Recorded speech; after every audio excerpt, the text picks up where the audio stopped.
Hello and welcome. I'm going to be demonstrating my vacation website called tycation.com that I built with React along with my fellow codemaster Dominic Santini.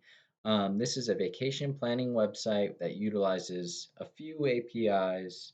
Um, and yeah, it was just what I wanted to build this. Um, as a way to practice React. I've been on this web development journey and I wanted to learn how to use React, learn JavaScript better, and I also wanted to learn how to better collaborate via Git with things like pull requests and best practices with branching and that sort of thing. Um, so it was a good learning tool. And yeah, basically just getting into some of the features. This header doesn't work. It's just for show. Honestly, it looks really weird not having header, so why not include it? But this is where the magic starts. So first of all, you want to say what city you're going to. Let's say we're going to go to Ventura, California, and as you can see, we got some autocomplete suggestions, which is coming straight from the Google Places API. And you could do that for anywhere. Let's go back to San Francisco. Okay, click on San Francisco. That's where we want to go on vacation. Let's do a start date, a little bit of JavaScript right here to get the job done, and then hit the submit button. Okay, now as you can see, we got a couple elements right here. We got an image element. This is a tiny little easy URL request. It just inserts a city. I forgot what it's called. Very simple though. This map is brought to you by Dominic Santini.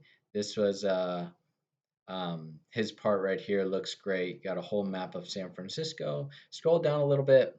We got the Yelp Fusion API, which is something that I had done just utilizing Bootstrap cards to kind of have a bunch of clickable things. Ooh, I think I've been to Kitchen Story before. And yeah, the links work. They're little A tags. So yeah, that's that. Then there's a couple other elements. We got notes here. Let's say, let's hit Alcatraz. We are planning a vacation. Got to hit Alcatraz Island. Click it. Okay, it's saved. Okay, that's cool. Let's say blah, blah, blah, blah, blah. Okay, it's saved too. Let's see if we could delete that one. I didn't mean to say all that crazy stuff. Okay, it's gone. Yeah, let's do another one. Boom. We can do another one. Another one.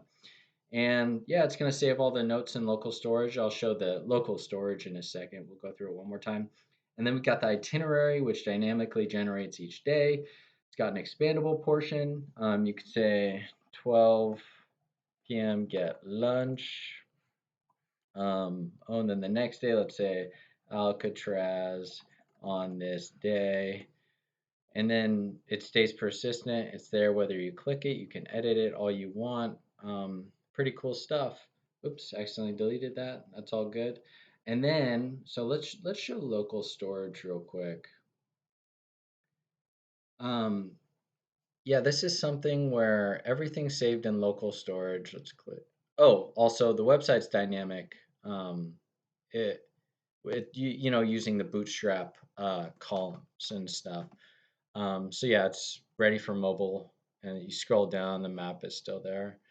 Um, but yeah, as you can see, everything is being saved in here. So there's kind of an interesting interaction between state and local storage. So yes, we got local data, we got the coordinates, we got notes, text areas, which is the expandable version, days object, which has every day, place ID. That's actually for the Google API, which we didn't use.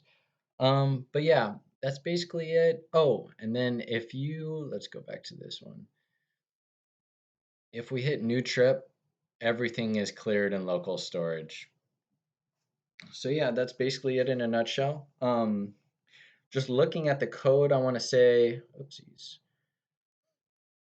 some of the main files we were working with, obviously app.js. There's some component organization I used, just to try to keep everything clean. Planner.js is the main file I was working in.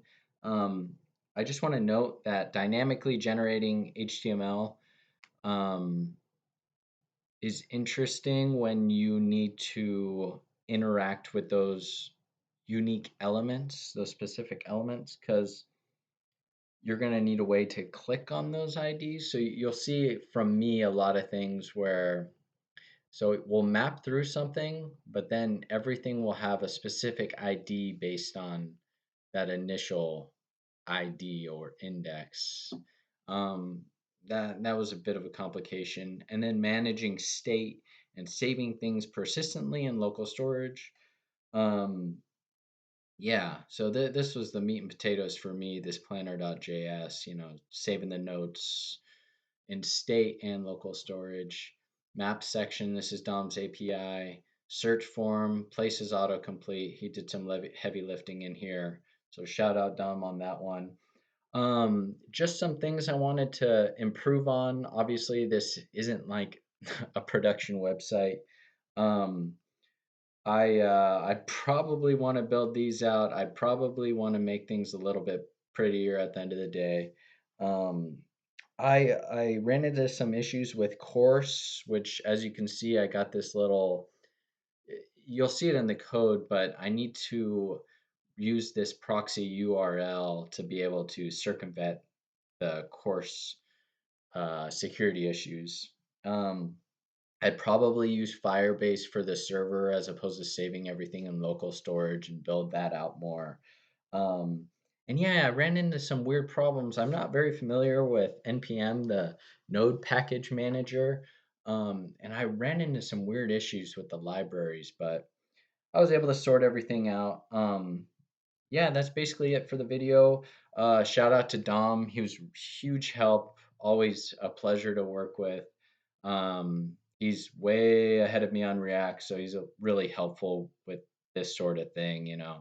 Um, yeah, I'm sure I didn't have best practices if you see the code here, but I'm still learning. This is my first React project, possibly my last too, but yeah, thank you if you're still here and watching. Thank you very much. Um, wish me luck on my coding journey. Thank you and have a great day. Bye.